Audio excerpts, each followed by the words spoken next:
My ex from 15 years ago called me and said, "I need you to donate your kidney to me." I laughed at her. "Ask someone else. Your body hasn't rejected an organ in 15 years anyway." I went to hang up, but she quickly spoke. "It's not for me," her voice cracked. "It's for my son. He's 9, please." I felt bad for maybe 4 seconds. Then I remembered who I was talking to. "Celeste, I'm sorry about your kid, but no, I'm not doing that." She hung up.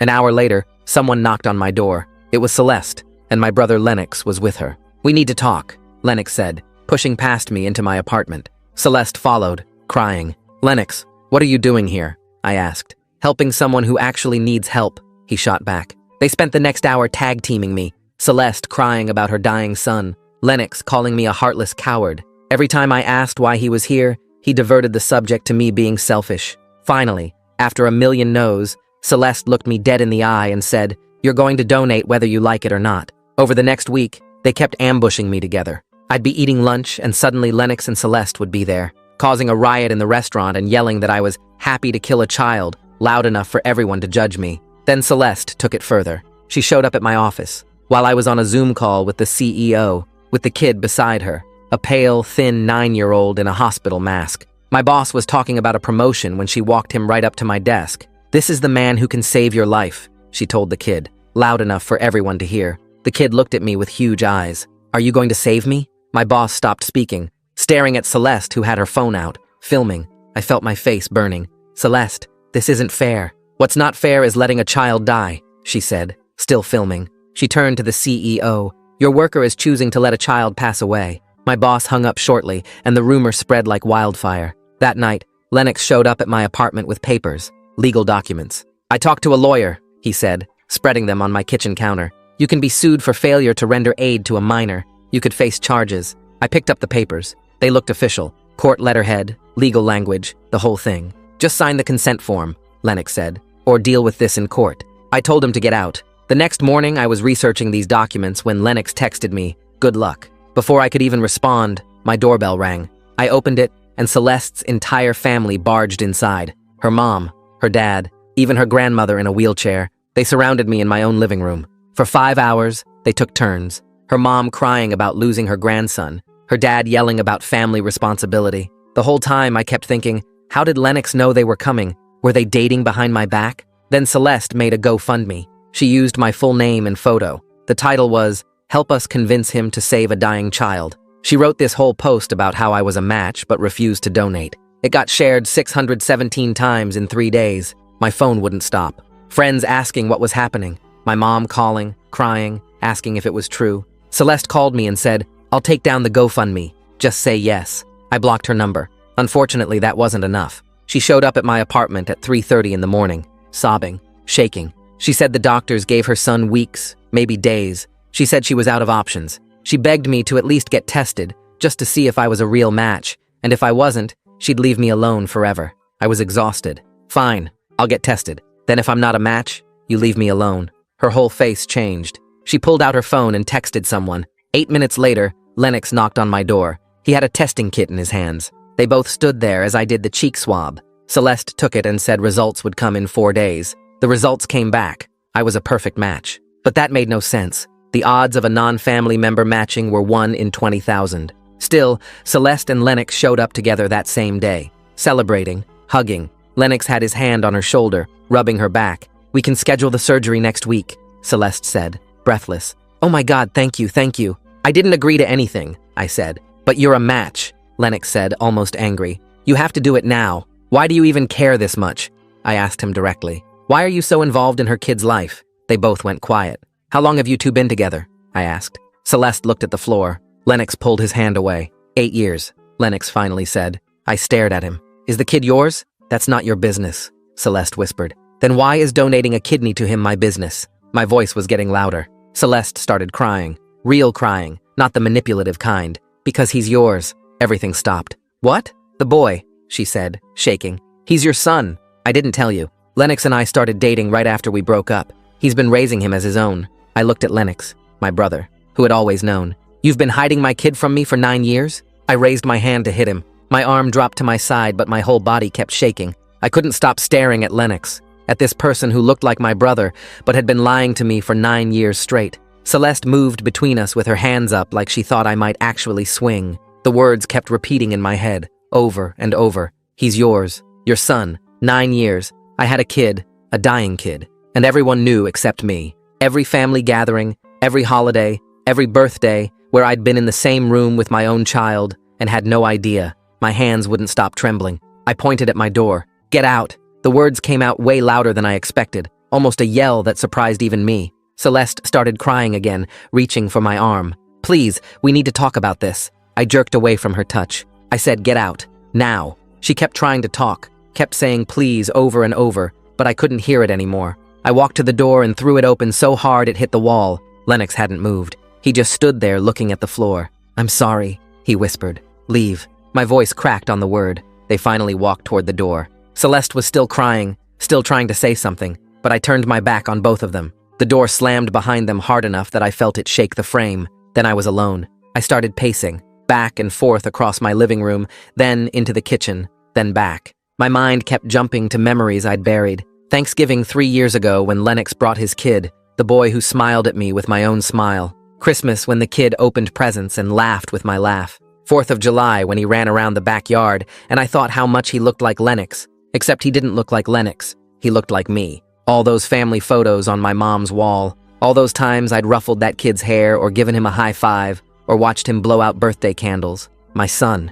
I'd been standing next to my own son and nobody told me. My hands were still shaking 2 hours later. I couldn't make them stop. How many people knew? Mom had to know. Dad probably knew. Did my other siblings know? My aunts and uncles? Had everyone been in on this except me? Had they all been watching me interact with my own kid and just said nothing? My phone started going crazy around midnight. Text after text lighting up the screen. My mom, my dad, my sister, my brother Marcus, cousins I hadn't talked to in months. The family group chat was exploding. I watched the notifications pile up, but couldn't make myself look at them. Then my mom started calling. The phone rang and rang. I let it go to voicemail. She called again, and again, and again. 14 times she called before I finally answered. Mom. She was crying so hard I could barely understand what she was saying. Is it true? Is Lennox's boy really yours? Her voice was all broken up. I closed my eyes. Yeah, it's true. She made this sound, half sob, half gasp. Oh, honey, I'm so sorry. I didn't know what to say to that. Sorry didn't fix 9 years. Sorry didn't give me back watching my kid grow up. How long have you known? I asked. She went quiet. Mom, how long? I suspected, she whispered. For a while now. But Lennox swore it wasn't true. I told her everything. The phone calls from Celeste. The ambush at my apartment. The harassment at restaurants. The office incident with my boss on the video call. The fake legal papers Lennox brought. The GoFundMe with my name and photo. The family invasion that lasted 5 hours. The testing kit that appeared 8 minutes after I agreed. The perfect match results that made no sense until tonight. Mom listened without interrupting. When I finished, she was quiet for a long time. Have you met him? Met who? The boy, Oliver. Her voice was so soft. I felt something twist in my chest. Number. Not really. Just saw him at my office that one time. You should meet him, she said. Mom, I can't handle this right now, but he's your son. He's dying. I hung up on her. I couldn't hear that. Couldn't process that there was a 9-year-old kid with my face who was dying, and I was supposed to just what? Donate a kidney? Play dad? Pretend the last 9 years didn't happen? I didn't sleep. When morning came, I called my boss. First time I'd called in sick in 3 years. My phone buzzed an hour later with a text from him. Everything okay after yesterday's incident with the woman and child? Let me know if you need anything. I stared at that message. My entire office knew some version of this mess now. They'd all seen Celeste bring that kid to my desk. They'd all heard her tell him I could save his life. They'd all watched me say no to a dying child's face. What did they think of me? I wanted to disappear, delete my phone, move to another city, start over where nobody knew about any of this. Someone knocked on my door around noon. I almost didn't answer, but then I heard Wayne's voice. Hey man, I brought coffee. I opened the door. Wayne Tucker stood there with 2 cups and a bag of food. He's my closest friend from work, has been for 5 years. Come in. He walked past me and set everything on my kitchen counter. I heard about what happened at the office yesterday, with the kid. I sat down hard on my couch. It's worse than you think. So I told him, the whole story from start to finish. Wayne just sat there. Every few minutes he'd mutter what the hell under his breath. When I got to the part about Lennox admitting he'd known the whole time, Wayne's jaw actually dropped. Your own brother? For 9 years? I nodded. Wayne was quiet for a long time. Then he asked the question I'd been avoiding. What are you going to do about the kid? I don't know. My voice came out flat. I'm still trying to process that I have a son A dying son. Wayne leaned forward. Look, I get it. This is messed up. Like, really messed up. But there's a 9-year-old kid who needs help, and you're the only one who can save him. I put my head in my hands. Everyone keeps saying that. Like it's simple. Like I should just forget about 9 years of lies. It's not about forgetting, Wayne said. It's about a kid who didn't ask for any of this. He didn't lie to you. He doesn't even know you exist. He's just sick and dying. I looked up at Wayne. You think I should do it? He met my eyes. I think you need to figure out if you can live with yourself if you don't. My dad showed up that evening without calling first. I opened the door and he walked right in. His face was red. Dad, we need to talk. He wasn't asking. I've been on the phone with Lennox all day. And Celeste. And your mother.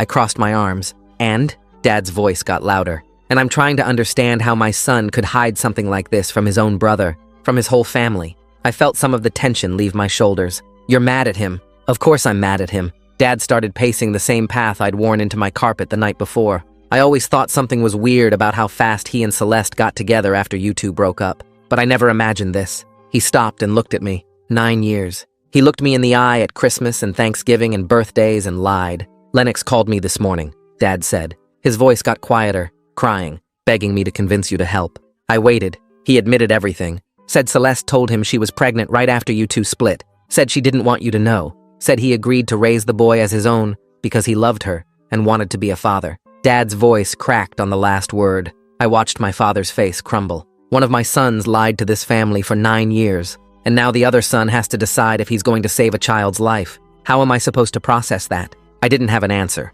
Neither of us did. We just stood there in my apartment while the weight of it all pressed down on us. Dad stood there for another minute before he grabbed his coat from my couch. He walked to the door and turned back to look at me. His eyes were red and tired. He opened his mouth like he wanted to say something else, but nothing came out. Then he just nodded once and left. I heard his footsteps in the hallway getting quieter until my apartment was silent. I sat down on my couch and stared at the wall. My phone buzzed with another text from someone in my family, but I didn't look at it. I couldn't deal with anyone else's opinions right now. Around 10 that night, I gave up trying to sleep and opened my laptop. I typed in kidney donation and started reading. The first website was from a medical center, and it had a whole section about living donors. I learned that you could live a normal life with 1 kidney, because 1 kidney could do the work of 2. But the surgery itself had risks. Bleeding, infection, blood clots, damage to nearby organs. The recovery time was 6 to 8 weeks before you could go back to normal activities. I clicked on another site that talked about long-term effects. Most donors did fine, but there was a small chance of high blood pressure or kidney disease years later. Some donors had chronic pain at the surgery site. I kept reading for hours, my eyes burning from the screen. Every website said the same thing. It was generally safe, but there were risks. No surgery was completely safe. Around 3 in the morning, I found myself typing Celeste's name and GoFundMe into the search bar. Someone had archived the page before she took it down. I scrolled through it and felt sick. The title was still there at the top. Help us convince him to save a dying child. She had used a photo of me from my company website. Below that was her whole story about how I was a perfect match, but refused to help. The comments section had over 200 responses. Monster. Heartless. How can you let a child die? I hope karma gets you. Someone wrote that they hoped I got kidney disease myself, so I'd know how it felt. Another person said I should be forced to donate. A woman wrote 3 paragraphs about how her son died waiting for a transplant and how people like me were murderers. I closed the laptop and sat in the dark. These people didn't know anything about the situation. They didn't know about the lies or the manipulation or the 9 years of deception, but they were all convinced I was evil. The next morning, someone knocked on my door around 8. I was still on the couch where I'd fallen asleep. I opened the door, and my mom was standing there with a bag of breakfast food and a photo album under her arm. She walked in without asking and set everything on my kitchen counter. I could smell the coffee and bagels, but I wasn't hungry. Mom sat down at my table and opened the photo album. She patted the chair next to her. I sat down, and she turned the album so I could see. The first picture was Celeste pregnant. She was maybe 6 months along, wearing a blue dress, smiling at the camera. I'd never seen this picture before. Mom flipped the page, and there was a newborn baby in a hospital blanket. Then more pictures. The baby at maybe 6 months old, a toddler taking his first steps, a little boy at what looked like a family Christmas party, and I recognized my parents' house in the background.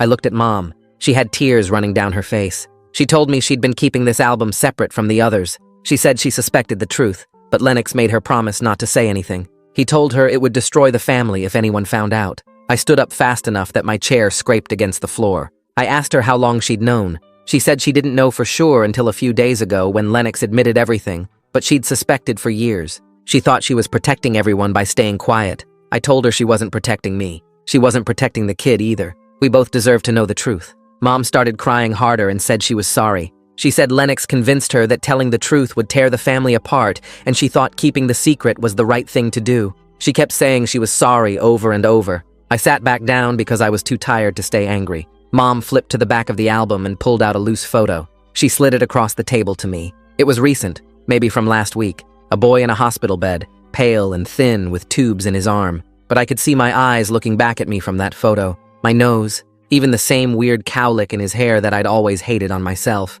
Mom's voice was quiet when she said that was him now. That was my son. I picked up the photo and stared at it. This wasn't some abstract concept anymore. This was a real kid who looked like me, who had my features, who was dying while I sat here being angry. Mom asked if I would at least meet him, just once. I didn't have to decide anything about the donation, but she thought I should see him in person. I said fine, but only at the hospital with medical staff there, and it didn't mean I'd decided anything. Mom nodded fast and said she'd set it up for tomorrow. She hugged me before she left, and took the breakfast food with her because I still hadn't touched it. I spent the rest of that day and all night thinking about that photo. I barely slept, just kept rehearsing what I might say to a 9-year-old who didn't know I existed. The next afternoon, I drove to the hospital. Mom had texted me the room number and floor. I found the transplant coordinator's office first, because that's what Mom had arranged. The coordinator was a woman in her 40s, professional and calm. She sat me down and explained the whole process without any guilt trips or emotional manipulation. She said the child had weeks at most, maybe just days. His kidney function was at 15% and dropping. She confirmed I was an unusually perfect match, which explained why they'd rushed the test results. The timing made more sense now. It was urgent. She asked if I wanted to know the child's name before I met him. I realized I'd never asked. Through this whole nightmare, I'd never once asked what my son was called. The coordinator told me his name was Oliver. Something about hearing the name made him real in a different way. Not just the boy or the kid. Oliver. A person with a name. The coordinator walked me to his room on the pediatric floor. When we got there, Celeste and Lennox were both inside. I could see them through the window. The coordinator knocked and asked them to step out. Lennox started to argue, but Celeste grabbed his arm and pulled him into the hallway. They both looked terrified when they walked past me. They knew this meeting would determine if their son lived or died. I walked into the room and saw him for the first time. Oliver was smaller than I thought he'd be, way thinner than a 9-year-old should be. His skin was pale, almost gray, and he had tubes running from his arm to an IV pole next to the bed. He was sitting up, playing some kind of handheld game console, his thumbs moving fast over the buttons. When the door opened, he looked up at me and smiled. It was my smile, the exact same crooked grin I saw in the mirror every morning. My chest felt tight. The coordinator stepped forward and gestured toward me. She told Oliver I was a friend who might be able to help with his situation. Oliver's smile got bigger, and he said hi in this quiet voice. I managed to say hi back even though I couldn't stop staring at his face. He had my eyes, my nose, even that stupid cowlick in his hair that I'd always hated on myself. This was real. This wasn't some abstract concept anymore. This was a kid who looked exactly like me, sitting in a hospital bed with tubes in his arm. The coordinator pulled up a chair for me and then stepped back to give us space. I sat down and asked Oliver what game he was playing. He lit up and started explaining the whole plot, talking about characters and levels and boss fights. His hands moved while he talked, showing me combos and special moves. I asked questions about the game and he answered each one, getting more excited as he went. We talked about his favorite foods next. He said he missed pizza more than anything, that the hospital food was terrible. He did this impression of one of his nurses, making his voice all high and bossy, saying he had to eat his vegetables. I laughed without meaning to. He was funny, smart too. He told me about his school, about his teacher and his friends, and how he used to play soccer before he got too sick. He said he missed recess the most, running around outside with his friends. Now he just stayed in this room all day, playing games and watching TV. 20 minutes went by without me noticing. He kept talking and I kept listening, and for those 20 minutes I almost forgot why I was there. Then Oliver looked right at me and asked if I was going to give him my kidney. I froze. The coordinator started to move forward, probably to stop the conversation, but Oliver kept talking. He said his mom told him there was someone who was a perfect match, but that person hadn't decided yet. He looked at me with those eyes that were exactly like mine and said he understood if I was scared. He said he was scared too. The surgery sounded scary and he didn't like hospitals, but he really wanted to go home and play soccer again. I didn't know what to say. My mouth opened, but nothing came out. The coordinator finally stepped in and said that was a conversation for another time. Oliver nodded and went back to his game, but I could see him glancing at me every few seconds, waiting for an answer I couldn't give. I left the hospital 15 minutes later without telling anyone what I'd decided, because I hadn't decided anything. I just kept seeing Oliver's face, that smile that was my smile, those eyes that were my eyes. I drove home in silence and sat in my apartment staring at the wall. My phone rang around 7 that evening. It was Wayne. I answered and he asked how the meeting went. I told him everything. How Oliver looked like me, how he was funny and smart, how he asked me directly about the kidney. Wayne was quiet for a minute, and then asked if I'd thought about what it would feel like to know I let my own kid die. Even if I didn't know he existed until a few days ago, I'd still know for the rest of my life that I could have saved him and didn't. I told Wayne I needed to go and hung up. The next morning, my phone rang again. I didn't recognize the number, but I answered anyway.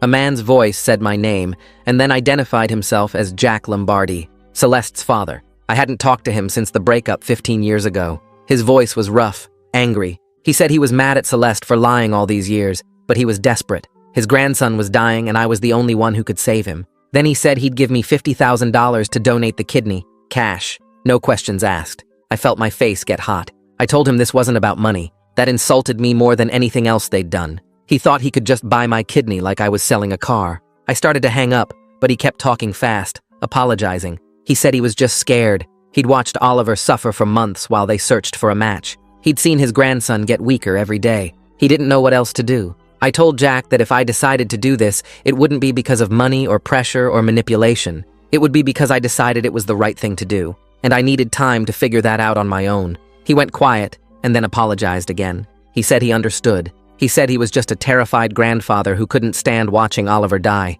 He'd seen the kid go from playing soccer to barely being able to walk across a room. He admitted he was grasping at anything that might help. I told him I'd let them know when I made my decision, and hung up. That afternoon, I met with a lawyer to understand what my legal situation was. I needed to know where I stood regarding parental rights. The lawyer was a woman in her 40s who listened to my whole story without interrupting. When I finished, she explained that Lennox was listed as the father on Oliver's birth certificate. He'd been raising Oliver for 9 years. Legally, he had full custody. If I wanted parental rights, I'd have to prove paternity through a DNA test and then petition the court. That process could take months. She looked at me seriously and said, Oliver didn't have months based on what I'd told her about his condition. So even if I was the biological father, I had no legal rights to him right now. Then the lawyer pulled out the papers Lennox had showed me, the ones about failure to render aid. She looked them over and shook her head. She said they were completely fake. The court letterhead was wrong. The legal language didn't match any real statute. There was no law that said I had to donate an organ to anyone,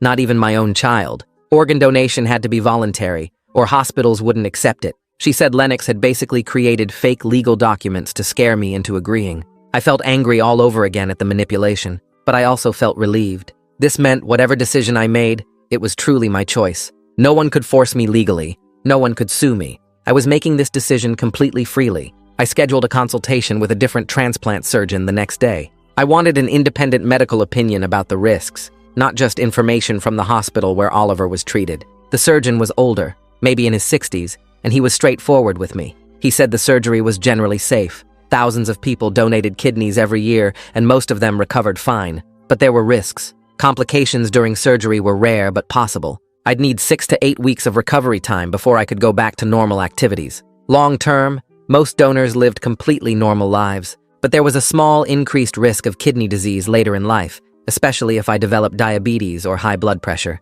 He wanted me to understand all the facts before I made any decisions. The surgeon asked me about my relationship with the person who would receive the kidney. I told him the whole messy story, about Celeste and the breakup, about finding out Oliver was my son, about the 9 years of lies, about all the manipulation and pressure. He listened without saying anything, and when I finished, he was quiet for a long moment. Then he said he'd seen a lot of complicated family situations in transplant medicine over the years, but this was definitely unique. He told me that donation had to be my choice, made freely without any pressure. If the hospital ethics board thought I was forced or manipulated, they wouldn't approve the transplant. It had to be my decision, and mine alone. I thanked him for being honest, and left his office with a lot to think about. I spent the next 3 days at my apartment, avoiding everyone. Wayne called me twice a day until I finally picked up on Thursday morning. He told me hiding at home was making everything worse, and I needed to come back to work. Requested Reads is on Spotify now. Check out link in the description or comments. I argued that everyone knew something happened,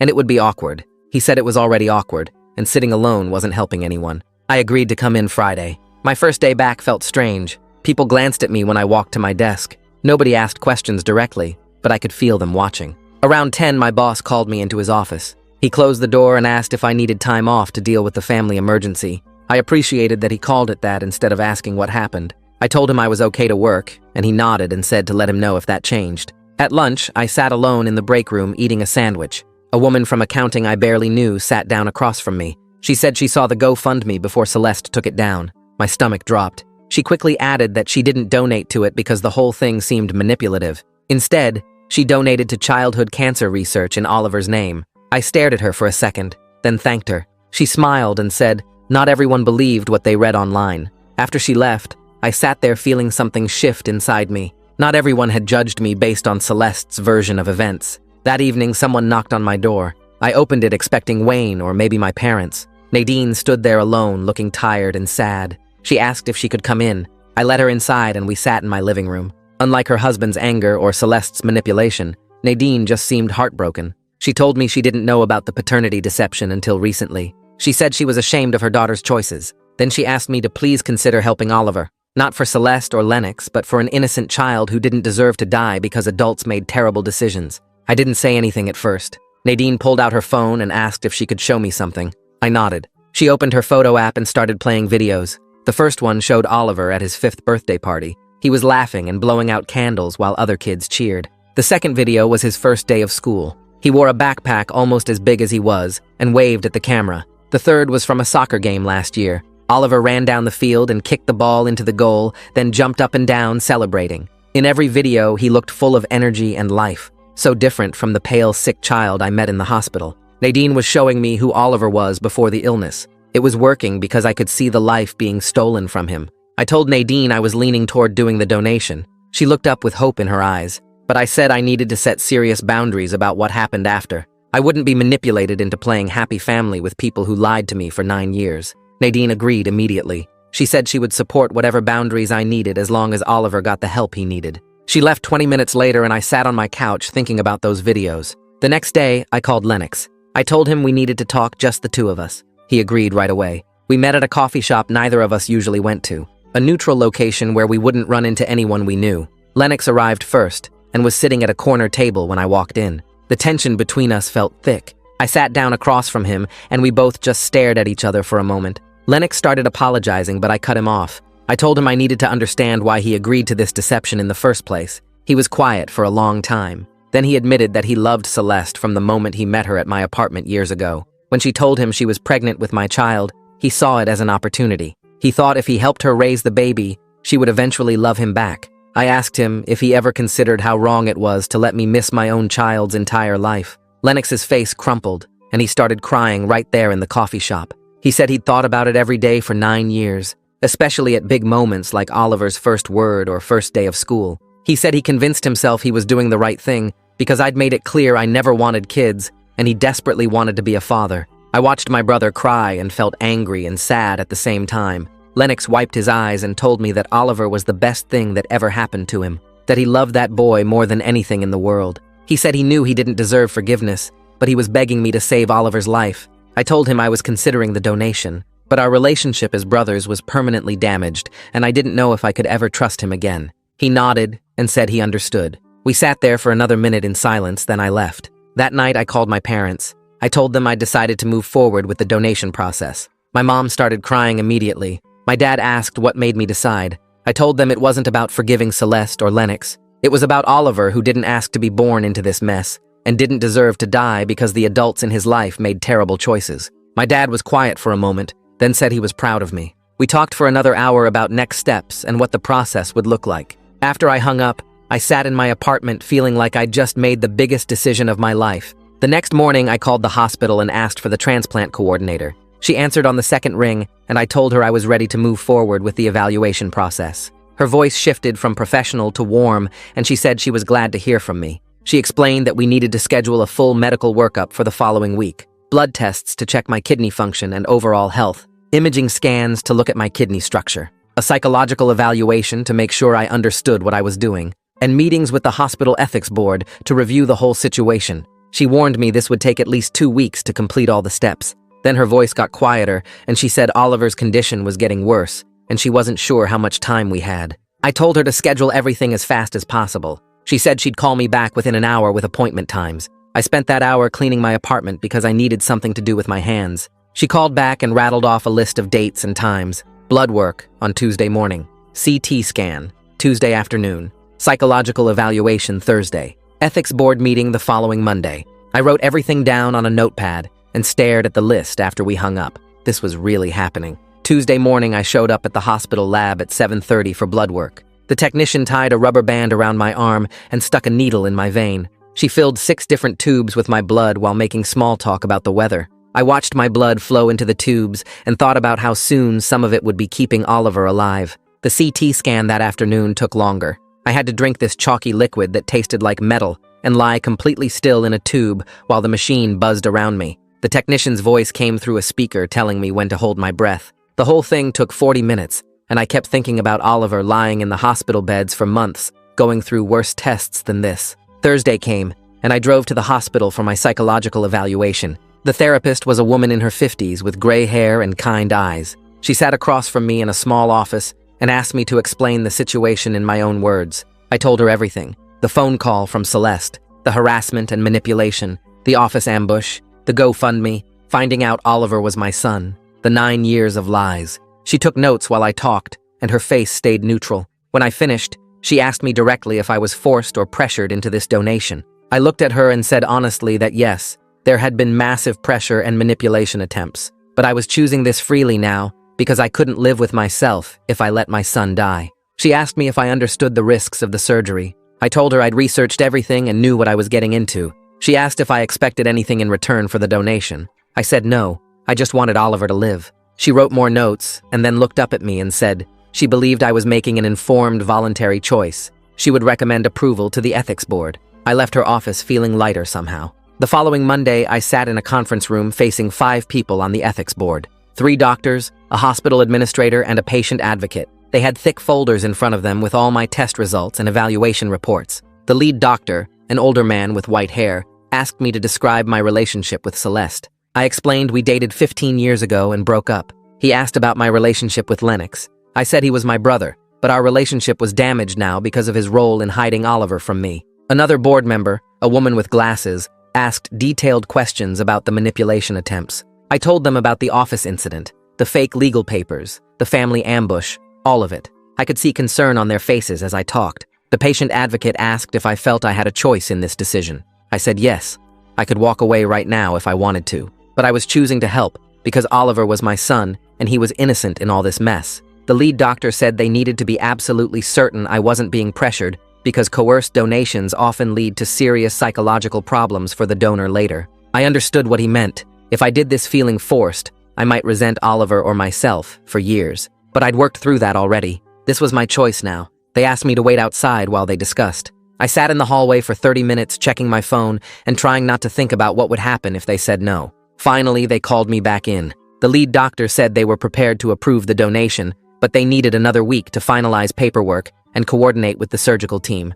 I nodded and thanked them. 3 days later, my phone rang at 11 at night. It was Celeste, and she was crying so hard I could barely understand her. Oliver's condition had gotten suddenly worse. His kidney function had dropped drastically. They'd moved him to intensive care. The doctors said he might not have the weeks they originally thought, maybe days. I told her I was coming to the hospital right now. I threw on clothes and drove there going 20 over the speed limit the whole way. I found the ICU on the 4th floor, and a nurse directed me to Oliver's room. Celeste and Lennox were standing outside the room, and Celeste's face was red and swollen from crying. I walked past them without speaking and went inside. Oliver was unconscious on the bed, surrounded by machines, tubes in his arms, wires connected to monitors, a breathing tube in his mouth. The monitors beeped steadily, showing his heart rate and oxygen levels. His face was gray, and his chest rose and fell with the ventilator. I stood there looking at my son and realized we were running out of time. A doctor came in and introduced himself as Oliver's nephrologist. He explained that Oliver's remaining kidney function had crashed and his body was filling with toxins. They had him on dialysis, but it was only buying time. Without a transplant very soon, maybe a week at most, Oliver would die. I asked if the ethics board could speed up their approval. The doctor said he would contact them immediately about the emergency situation. I sat in a chair next to Oliver's bed and watched him breathe. Celeste came in and stood on the other side of the bed. She didn't say anything, just put her hand on Oliver's arm. We stayed like that for 2 hours, until a nurse came in and said the ethics board had been contacted and would meet in the morning. The next day, the ethics board gave emergency approval for the donation. The lead doctor called me personally to tell me. He said, given Oliver's critical condition and their determination that I was making a free choice despite the complicated circumstances, they were approving the surgery. It was scheduled for 3 days later. That gave just enough time for final preparations and pre-surgery protocols. I asked when I could see Oliver again. The doctor said he was still in intensive care but stable enough for short visits. I went to the hospital that afternoon. Oliver was awake this time, though he looked weak and tired. I'd asked Celeste and Lennox to stay away. I wanted to talk to him alone. I pulled a chair up next to his bed and sat down. Oliver looked at me with those eyes that were exactly like mine. I told him I was going to give him my kidney. He was quiet for a moment, and then asked why I was helping him when we just met. I didn't know how to explain everything, so I just said, sometimes people help each other because it's the right thing to do. It felt like a cop-out answer, but I didn't know what else to say. He seemed to accept it, though. Oliver asked if I would come visit him after the surgery. I promised him I would. He told me he was scared of the surgery. I admitted I was scared too. We sat together for a while after that, not talking, just existing in the same space. I felt something shift inside me. This connection I didn't expect. This was my son. Regardless of all the lies and manipulation and betrayal, he mattered to me. His life mattered. I stayed until a nurse came in to check his vitals and said he needed to rest. The day before surgery, my whole family showed up at the hospital. My parents came first, then my other siblings, then aunts and uncles I hadn't seen in months. Everyone crowded into the family waiting area on Oliver's floor. People were hugging me and crying and saying they were proud of me. It felt overwhelming, like this was both a funeral and a celebration at the same time. The emotional intensity made my head hurt. Lennox stayed in the background the whole time. I noticed he couldn't look me in the eye. He kept his distance and talked quietly with Celeste in the corner. My mom kept touching my face and telling me everything would be okay. My dad stood next to me with his hand on my shoulder like he was afraid I might disappear. After an hour of this, I needed air. I went outside to the parking lot and just stood there breathing. That evening, Celeste found me in the hospital cafeteria. She asked if we could talk privately. I almost said no, but something in her face made me agree. We went to an empty conference room down the hall. Celeste sat across from me and said she knew nothing she could say would make up for what she'd done, but she wanted me to understand why she made the choices she did. She explained that when she found out she was pregnant 15 years ago, she was terrified. We'd just broken up. She didn't know what to do. When Lennox found out and offered to help raise the baby, it seemed like the perfect solution. I didn't want kids. Lennox desperately did. It seemed like everyone would be better off. I listened without interrupting. When she finished, I told her that her reasoning didn't matter. She stole 9 years of my son's life from me. She stole 9 years of Oliver knowing his real father. Those years were gone, and nothing could bring them back. Celeste started crying. Real crying, not the manipulative kind from before. She said she knew, that she'd lived with the guilt every single day, that she'd watched Oliver grow up and wondered constantly if she'd made the right choice. She said after the surgery, if I wanted to be part of Oliver's life, she wouldn't fight me on it. She would tell him the truth about who I was. I didn't say anything to that. I just stood up and left the room. Tomorrow they would cut me open and take out one of my kidneys. Tomorrow Oliver would get a chance to live. Everything else could wait until after that. The morning of surgery, I woke up at 5 and couldn't eat anything because of the pre-op rules. A nurse came to my room at 6 to start the IV and go over the consent forms one last time. She had me initial about 15 different spots on the paperwork. Each one felt heavier than the last. The surgeon came in around 7 and explained the whole procedure again. He drew a diagram on the whiteboard, showing which kidney they'd take and how they'd remove it. He said the surgery would take about 4 hours, and I'd wake up in recovery. I signed the final consent form, and they wheeled me down to pre-op. The room was cold and bright. Other patients were separated by curtains. I could hear someone crying 2 beds over. A different nurse came and gave me something to help me relax. She said it would make me feel floaty. It did. While I waited for them to take me back, I kept thinking about how in 24 hours part of me would be inside Oliver, keeping him alive. The thought scared me and felt important at the same time. They came to get me around 8:30. The last thing I remember is the anesthesiologist telling me to count backward from 10. I made it to 7. I woke up and everything hurt. My whole left side felt like someone had torn it open, which I guess they had. The recovery room was dim, and I couldn't focus my eyes right. A nurse was checking my blood pressure. She saw me looking around and told me the surgery went perfectly. 4 hours like they said. The kidney was already working in Oliver's body. She said that was really good news. My parents were there when I could see straight. Mom was crying but smiling at the same time.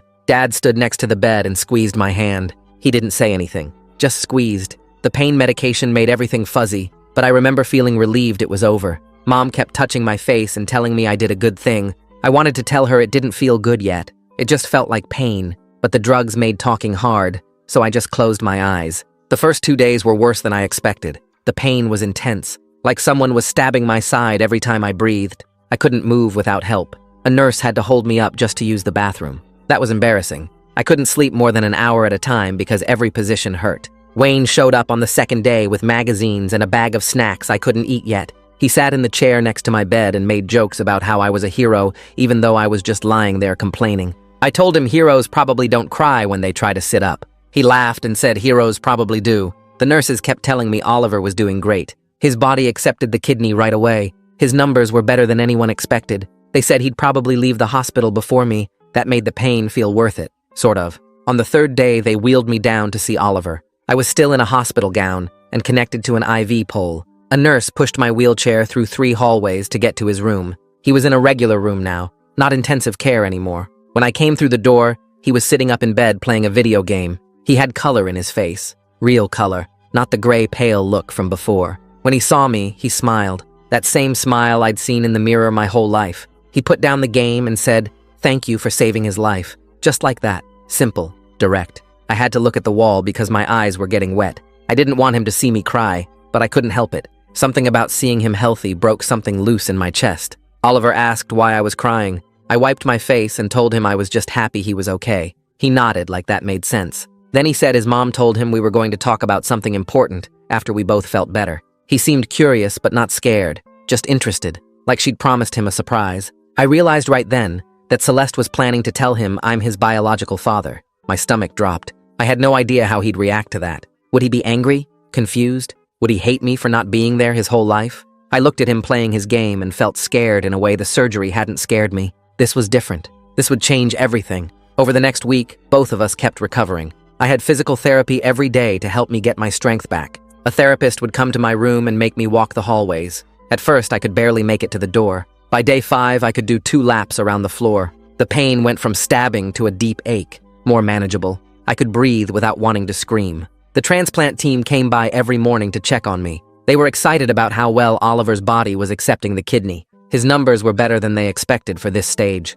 They said he was already talking about going back to the school, wanting to play soccer again. The doctors kept using words like remarkable and exceptional. I just felt tired and sore. 2 weeks after surgery, Celeste and Lennox asked me to meet with a family therapist. I almost said no, but they said it was to plan how to tell Oliver the truth. I agreed, because he deserved to know. The therapist was a woman in her 40s with gray hair. She sat us down in a conference room and asked questions about Oliver, what he knew, what he didn't know, how we thought he'd react. She helped us figure out how to explain everything in a way a 9-year-old could understand. We decided to tell him I'm his biological father, but Lennox is his dad in every way that matters, that nothing about his family would change. He'd just have one more person who cared about him. The therapist said to expect confusion and questions, maybe anger. She said to be honest and patient. Let him process at his own speed. Telling Oliver was one of the hardest things I've ever done. We all sat in his hospital room, me and Lennox and Celeste. Oliver was playing his game when we came in. Celeste asked him to turn it off.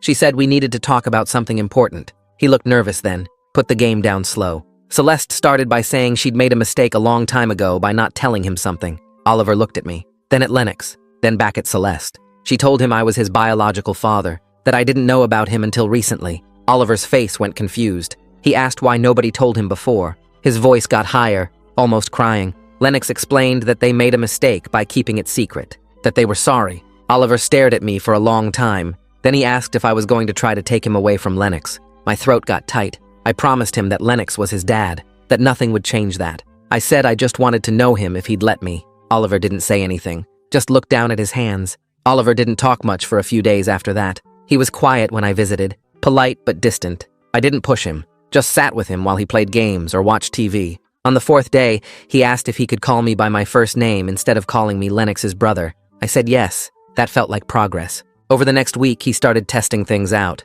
He'd ask Lennox about homework, then ask me about video games, like he was figuring out how to have 2 father figures, building something separate with me, different from what he had with Lennox. It was slow and careful, but it was happening. He'd tell me about school stuff, about his friends, About the soccer team he wanted to join when he was healthy enough. I'd listen and ask questions. We were building something. I didn't know what yet, but it was real. A month after surgery, the doctors cleared me to go back to work. I had restrictions on heavy lifting for another month. No carrying anything over 15 pounds. My boss welcomed me back and said the whole office had been following Oliver's recovery. People kept asking him how we were doing. When I got to my desk, there were cards from coworkers I barely knew. Get well soon messages. Some had donated to kidney disease research in Oliver's name. Several people stopped by my desk that first day. They said what I did was incredible, that I was brave. I didn't know what to say to that. I just felt uncomfortable, like they were seeing me as some kind of hero. But I wasn't. I was just a guy who did what felt right, what I had to do. The attention made my skin itch.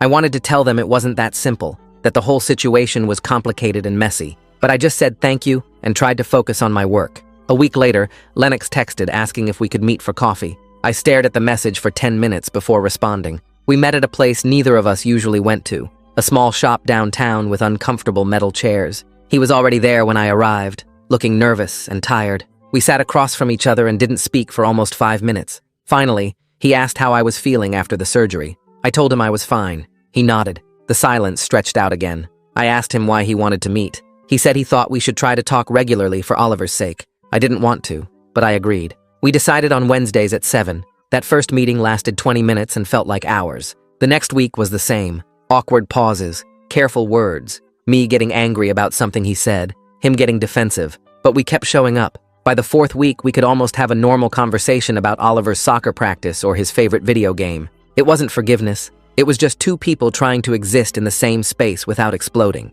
Sometimes I'd look at him and remember he stole 9 years from me. Other times I'd see how much he genuinely loved Oliver, and that made it slightly easier. We were building something. I didn't know what, but it was better than the hatred that had been there before. Around the same time, I sat down with Celeste at a coffee shop near her house. I told her exactly what I wanted. I wasn't trying to be Oliver's dad in the way Lennox was, but I wanted to be present for important moments. School events, doctor appointments, family gatherings. She agreed immediately. She said she'd include me in everything and promised no more manipulation or pressure about anything. I made it clear that if she ever pulled anything like the GoFundMe or the office ambush again, I was done completely. She nodded and said she understood. She looked different from she had during all the chaos. Calmer, less desperate. She thanked me again for saving Oliver's life. I just nodded. We weren't friends. We'd never be friends, but we could work together for Oliver. That's all that mattered. 3 months after the surgery, I went with Celeste and Lennox to Oliver's follow-up appointment. The transplant doctor came in with a huge smile.